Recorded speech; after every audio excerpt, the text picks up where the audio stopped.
Fifth question prove हो गया। Sixth question में उसने क्या बोला, find number of irrational terms in the expansion of this, that is 4:1/5, 7:1/10 and 45.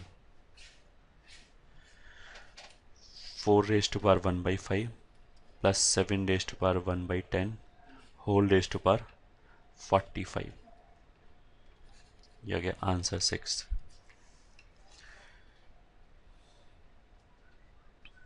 इसको करने का एक तरीका तो यह है, उसने total number of rational terms बताने हैं, सॉरी इरेशनल टर्म्स बताने, find the number of irrational terms in the expansion of this.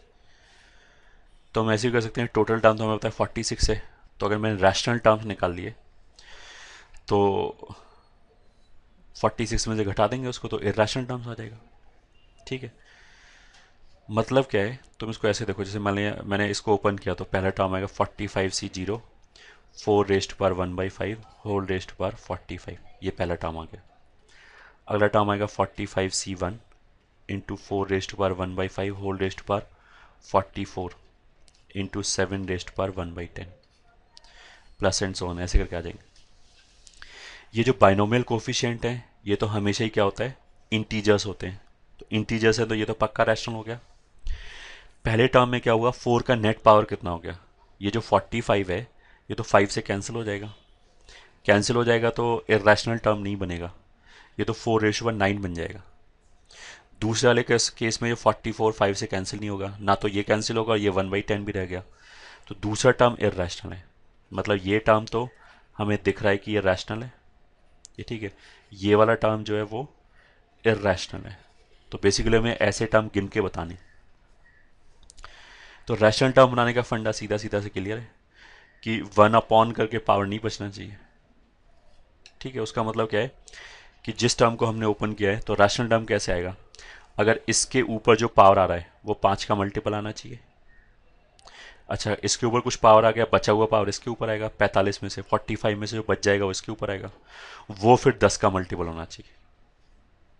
ये 5 का मल्टीपल होना चाहिए, ये 10 का मल्टीपल होना चाहिए, तब जाके रैशनल टर्म बनेगा। ये ठीक है, तो इसको हमने ऐसे बोला कि मान लिया 7:1/10 को बाहर निकाल दिया, नहीं नहीं सॉरी, इसको बाहर नहीं निकाला, इसको निकाला, 4:1/5 को बाहर निकाल दिया, तो बाहर कितना आ जाएगा, 4:1/5 45, अंदर आ जाएगा 1 प्लस 7:1/10 4:1/5 होल रेस्ट पर 45, ये आ गया। दिस इज इक्वल टू 4:45/5 कितना हो जाएगा 9 into 1 plus 7:1/10 divide by 4:1/5 whole raised पर 45। अब ऐसा करने से क्या हो गया, जैसे यहाँ तो दो दो जगह से टेंशन हो रहा था कि इस पे भी ध्यान रखना पड़ेगा कि इसका पावर जो आ रहा है रैशनल अगर बनाना है तो इसका पावर 5 का मल्टीपल आना चाहिए, और जो बचा हुआ पावर इस पे आ रहा है वो भी 10 का मल्टीपल होना चाहिए।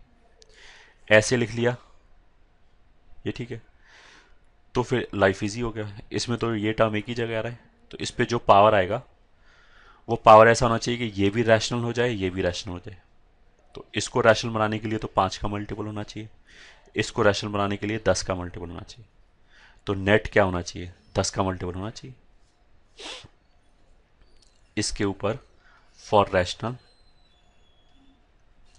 Rational term exponent should be multiple of 10।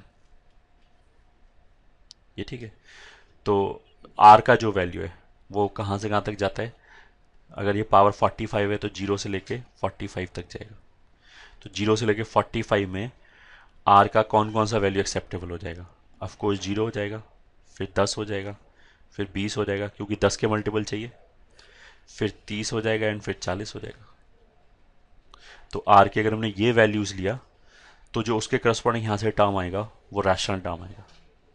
ठीक है, तो this implies number of rational terms is equal to 1 2 3 4 5 5 आ गया। ये ठीक है। टोटल नंबर ऑफ टर्म्स कितना है?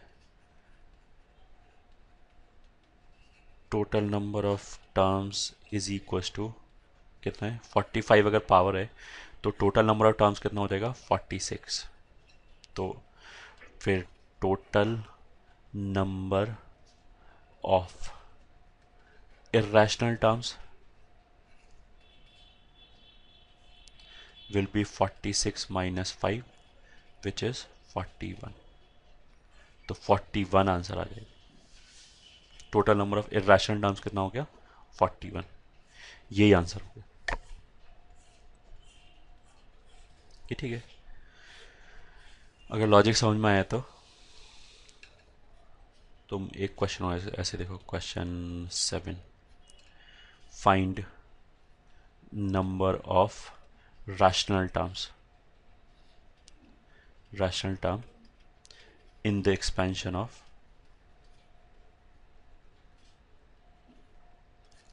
say cube root of 2 plus 7 times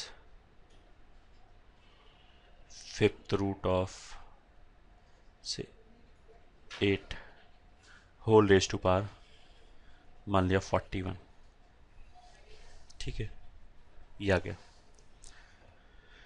तो आंसर क्या होगा? बाकी सब तो लॉजिक सेम ही है कि इसके ऊपर जो पावर आ रहा है, अगर मैंने इसको एक्सपेंड किया तो इसके ऊपर जो पावर आ रहा है वो 3 का मल्टीपल होना चाहिए, इसके ऊपर जो पावर आ रहा है बचा हुआ वो 5 का मल्टीपल होना चाहिए, तभी रैशनल टर्म आएगा। लास्ट क्वेश्चन में तो क्या था कि जैसे ये 1/5 पावर था और 5 का मल्टीपल ये 45 था, तो हमने क्या किया, जब 4⁻1/5 को बाहर निकाला तो बाहर निकल के वो रैशनल टर्म बन गया। तो रैशनल टर्म बनने से क्या हो गया कि इसका कोई फर्क नहीं पड़ेगा इरेशनैलिटी पे। अगर यहाँ से निकला हुआ टर्म इरेशनल है तो वो इससे मल्टीप्लाई होके भी इरेशनल ही रहेगा, और अगर यहाँ से निकला हुआ टर्म रैशनल है तो वो इससे मल्टीप्लाई होके भी रैशनल ही रहेगा। ठीक है, अब यहाँ गड़बड़ है। यहाँ क्या है, इसको बाहर निकालोगे 10⁻1/3 है तो भी इरेशनल बाहर आएगा, इसको बाहर निकालोगे तो भी इरेशनल बाहर आएगा। सही है, तो यहाँ तो फिर हमें एक एक करके देखना पड़ेगा। जैसे हमने क्या बोला कि इसके ऊपर 3 का मल्टीपल होना चाहिए, बचा हुआ पावर इस पे जाएगा, वो 5 का मल्टीपल होना चाहिए। ठीक है, जब ये दोनों एक साथ हो जाएगा तो क्या होगा, तब जाके रैशनल टर्म आएगा। तो हमने देख लिया कि आर का वैल्यू कहाँ से कहाँ तक जा सकता है, वैसे आर का वैल्यू 0 से लेके 42 तक जा सकता है। तो इसकी तरफ से हमने देखा, इसकी तरफ से क्या क्या पावर हो सकता है रैशनल होने के लिए।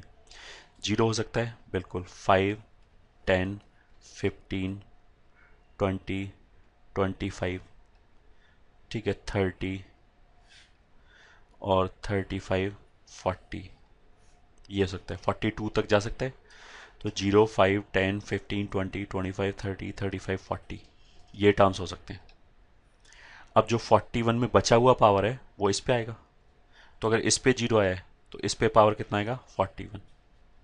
अगर इस पे 5 आया है तो इस पे पावर कितना आएगा 36। इस पे 10 आया है तो 31। इस पे 15 आया है तो इस पे आएगा 26। ये ठीक है, फिर 31, फिर 36, सॉरी गड़बड़ हो गया, 26 के बाद आएगा 21, हाँ 21, फिर आएगा 16 इसके करस्पॉन्डिंग, इसके करस्पॉन्डिंग आएगा फिर 11, इसके करस्पॉन्डिंग आएगा फिर 6, इसके करस्पॉन्डिंग आएगा 1। ये ठीक है, हमने ये नहीं बोला कि ये आंसर है, हमने तो बोला कि अगर मैंने इसकी तरफ से कंसीडर किया तो मेरे को ये पता है कि इसके ऊपर ये एक्सेप्टेबल है। फिर मेरे को ये भी देखना पड़ेगा कि जो बच गया वो पावर इस पे टर्म पे गया। फिर हमने देखा कि ये जो नंबर आया वो 3 का मल्टीपल आया क्या। ठीक है, तो ये नंबर लिखने से क्या हो गया, ये श्योर हो गया कि इसको कोई दिक्कत नहीं है इन नंबरों से। ठीक है, तो ये चलेगा क्या, नहीं, क्योंकि ये 3 का मल्टीपल नहीं है। ये चलेगा क्या, हाँ, ये चलेगा नहीं, ये चलेगा नहीं, ये चलेगा हाँ, फिर ये चलेगा नहीं, नहीं, हाँ, फिर ये नहीं। तो ये जो टोटल इतने कॉम्बिनेशंस आए उसमें ऐसा किस पे होगा कि इस पे 3 का मल्टीपल भी आ जाए और इस पे 5 का भी मल्टीपल आ जाए। ऐसा केवल इन 3 टर्म्स के लिए हो रहा है। ये ठीक है, इन 3 टर्म्स के लिए ऐसा हो रहा है। तो बस फिर आंसर कितना हो गया हमारा, ये ठीक है, number of rational terms is equal to कितना हो जाएगा 3। ठीक है, ये आंसर हो गया इसको। मतलब अगर इसको ओपन करोगे तो टोटल नंबर ऑफ टर्म्स कितना आएगा 42, बट उन 42 में से सॉरी यहाँ पे आर का वैल्यू 41 तक ही जाएगा, 0 से 41 तक, बट उसका फर्क नहीं पड़ता। खैर हाँ, तो टोटल नंबर ऑफ टर्म्स तो 42 आएगा, बट उस 42 में से केवल 3 ही टर्म रैशनल होगा, बाकी सारा टर्म इरैशनल होगा। ठीक है,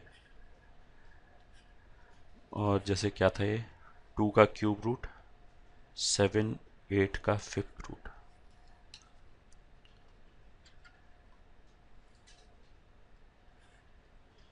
क्वेश्चन था cube root of 2 plus 7 into fifth root of 8 in whole ratio 41 था। अगर वो मान लिया 41 की बजाय 40 हो जाता, ठीक है, तो 40 3 और 5 में से किसका मल्टीपल है, 5 का, तो हमने इसको बाहर निकाल दिया। बाहर निकाल दिया तो ये आ जाएगा 8 raise to power 1/5 whole raise to power 40, और यहाँ पे आ जाएगा 2 raise to power 1/3 upon 8 raise to power 1/5 plus 7 whole raise to power 40। ठीक है, so this is equal to 8 raise to power 8 into 2 raise to power 1/3 into 8 raise to power 1/5 plus 7 whole raise to power 40। ठीक है, अब rational term बनाने के लिए क्या होना चाहिए, इस टर्म पे इसकी वजह से 3 का पावर आना चाहिए, 5 की वजह से, 5 वाले की वजह से 5 का मल्टीपल होना चाहिए। मतलब 2 रेज टू पावर 1/3 की वजह से जो इस पर पावर आ रहा है वो 3 का मल्टीपल होना चाहिए। 8 रेज टू पावर 1/5 की वजह से जो पावर आ रहा है वो 5 का मल्टीपल होना चाहिए। मतलब इस पर जो पावर आ रहा है वो 3 का भी मल्टीपल होना चाहिए, 5 का भी मल्टीपल होना चाहिए।